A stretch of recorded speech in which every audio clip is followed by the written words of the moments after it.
Assalamualaikum warahmatullahi wabarakatuh. Baiklah, saya Nurul Husain akan menjelaskan atau memaparkan materi yang ketiga, yaitu materi yang saya ambil yaitu konsep analisis wacana, di mana konsep analisis wacana adalah landasan penting untuk dapat memahami konsep dari analisis wacana yang pastinya ya. Dan analisis wacana terdapat terdapat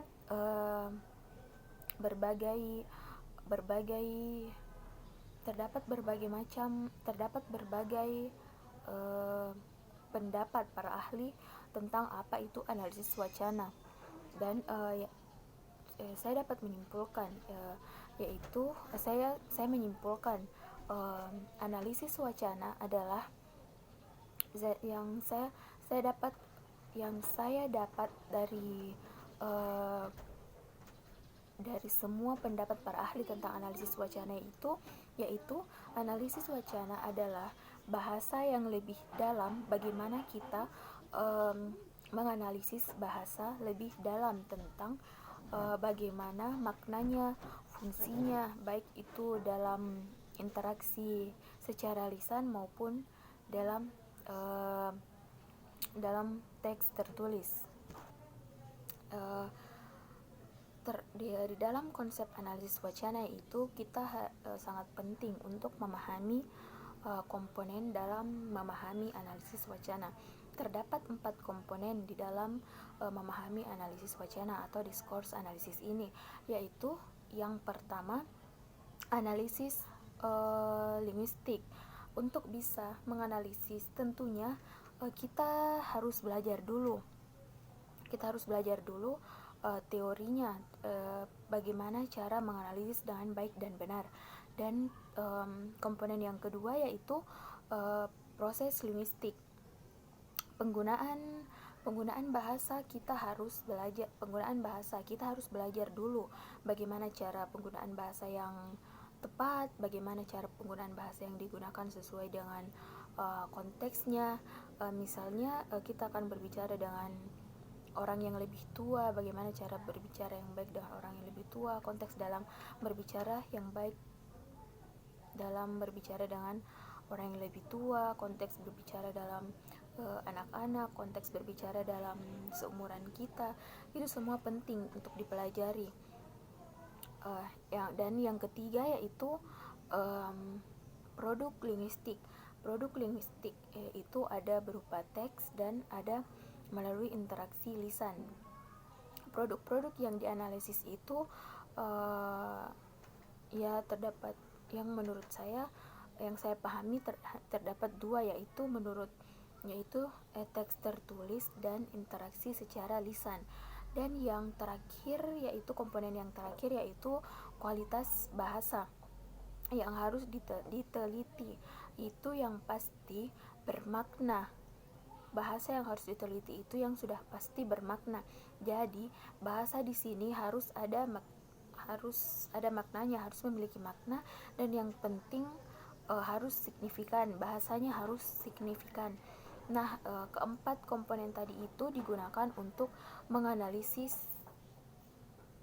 dalam menganalisis di dalam discourse analisis ini. Di analisis wacana ini diharapkan dapat mendorong siswa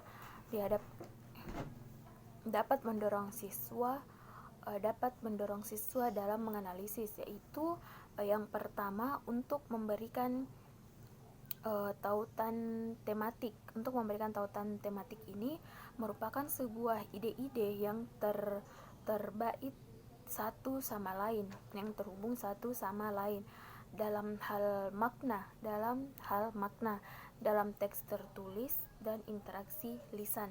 Jadi di sini siswa sudah bisa mengerti bagaimana cara mengaitkan ide-ide dan makna dari bahasa.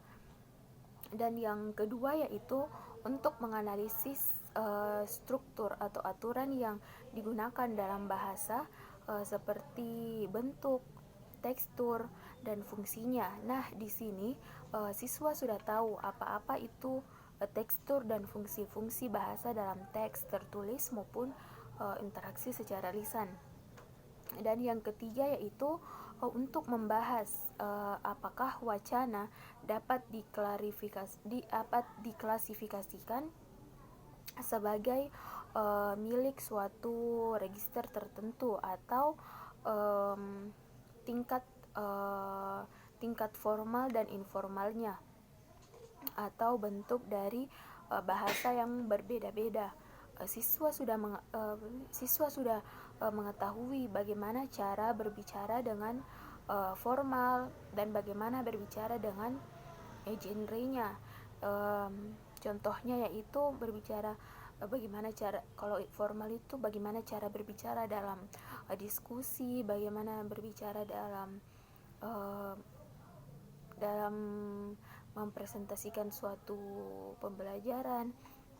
Dan sedangkan di konteks dalam informalnya itu di sini bagaimana cara siswa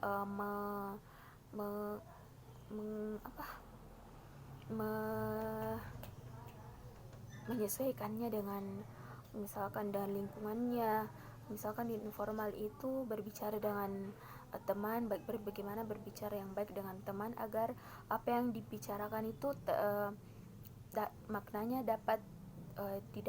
maknanya itu dapat dipahami oleh lawan pembicara. Dan yang